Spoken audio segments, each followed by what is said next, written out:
Night City, a dystopian palimpsest of Cyberpunk 2077's universe, gleams with the cold radiance of capital's dominion.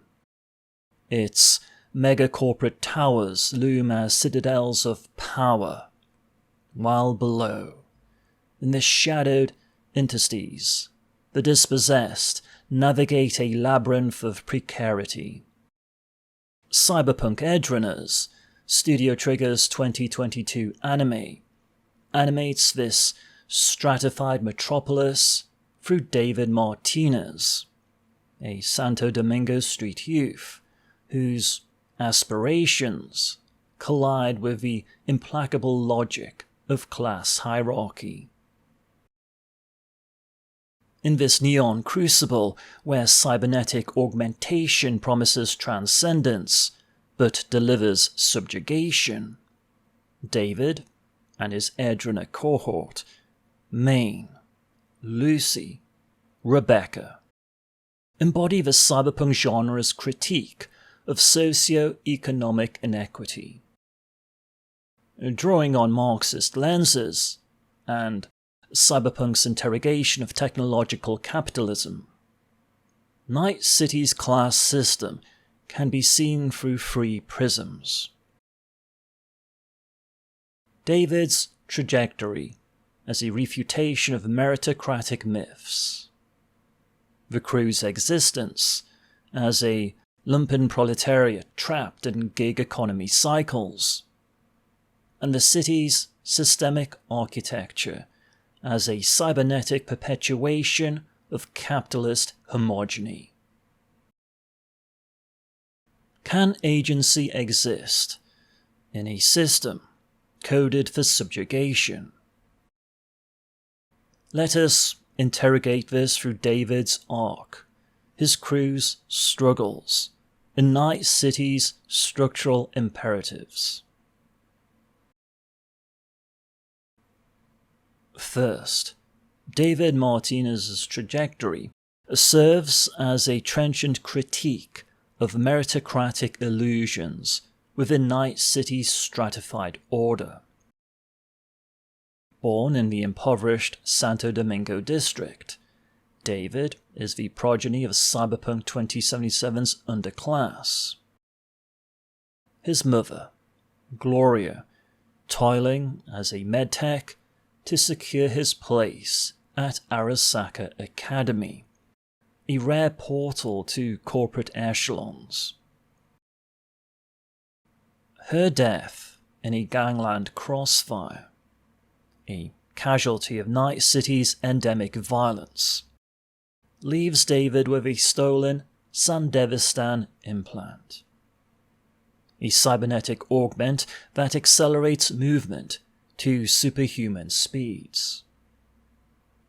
This technology, emblematic of Cyberpunk's promise of self-reinvention, propels David from dropout to edgerunner, executing high-stakes heists with preternatural agility. Yet, as Marxist theory might posit, his ascent is a chimera. Each implant, each bid for upward mobility, edges him towards cyberpsychosis, a psychological disintegration induced by excessive cyberware. By the series' denouement, David's body, overburdened with chrome, collapses in a corporate tower, his dream of transcending class reduced to a cautionary tale. Edgerunners thus exposes the meritocratic myth, rooted in Cyberpunk 2077's lore of self-made fixers like Rogue, as a trap where individual effort is subsumed by systemic constraints. What does it signify when the tools of liberation become shackles of the self? This critique extends to David's Edgerunner crew, whose precarity mirrors the lumpen proletariat's marginality in Marxist discourse. Maine, the crew's leader, embodies the burdened patriarch, his cybernetic arms a testament to past gigs, yet a harbinger of cyberpsychotic unravelling. Lucy, the netrunner, navigates the digital net with virtuosic skill, her dream of lunar escape a poignant rejection of Night City's terrestrial binds. Rebecca, the volatile gunner, channels her disenfranchisement into anarchic defiance. Her loyalty to the crew a fragile anchor against disposability. Together, they form a proletariat underclass, not unlike Cyberpunk 2077's nomadic scavengers or Valentino gang members, contracted by fixers like Faraday for corporate errands, stealing data, eliminating rivals that offer fleeting eddies but no structural change. Their existence is a gig economy writ dystopian. A botched heist can leave them scrabbling for trauma teams' exorbitant medical aid. Maine's descent into cyberpsychosis fractures their solidarity. Edgerunners underscores their liminal status. Neither fully proletarian nor bourgeois, they are lumpen, exploited by a system that profits from their desperation. Can solidarity survive in a city that commodifies every bond? Their struggle reflects the underclass's Sisyphean fight. To exist, they must serve the very powers that marginalize them.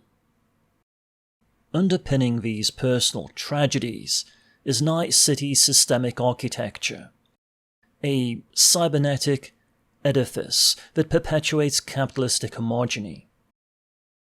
In Cyberpunk 2077, corporations like Arasaka and Militech are not mere entities, but architects of a socio-economic order that thrives on stratification. Edgerunners renders this visceral. Gloria's death occurs because Trauma Team prioritizes paying clients, a stark allegory for healthcare inequity.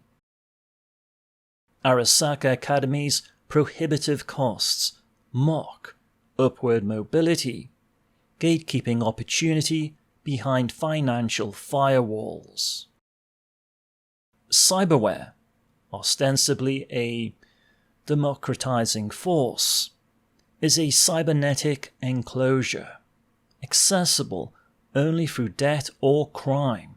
It risks cyberpsychosis, as Maine's rage or David's collapse attests.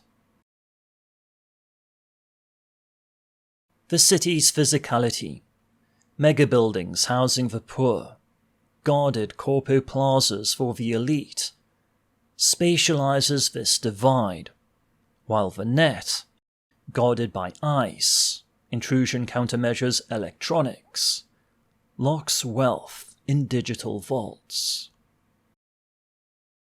Edgerunners echoes Cyberpunk 2077's lore. Night City's economy is a closed loop, where fixers like Wakako and corpos like Saburo Arasaka orchestrate a cycle of exploitation. As Marxist theorists might argue, this is capital's spatial fix, inequality engineered into the city's code, ensuring the underclass's labour fuels elite dominance. When a system profits from disparity, how can resistance rewrite its algorithms? Cyberpunk Edgerunners unveils Night City's neon stratification, where David Martinez's doomed ascent, his crew's lumpen precarity and systemic homogenies expose the cyberpunk critique of class and inequality. David's Sandevistan-fueled dream collapses under the weight of meritocratic illusion. Maine, Lucy, and Rebecca's solidarity frays against a gig economy's grind. Night City's architecture, physical, digital, economic, codes disparity as destiny. Yet, in their fleeting bonds, we discern a counter-narrative. Not in Chrome's false promises, but in humans' connections' quiet defiance. As we reflect on our own world, where wealth concentrates, opportunities gate, and digital divides echo Night City's towers, what codes must we rewrite? Edgerunners challenges us to interrogate our stratified systems, to seek solidarity over subjugation, and to forge a future where no one is left in the neon's shadow.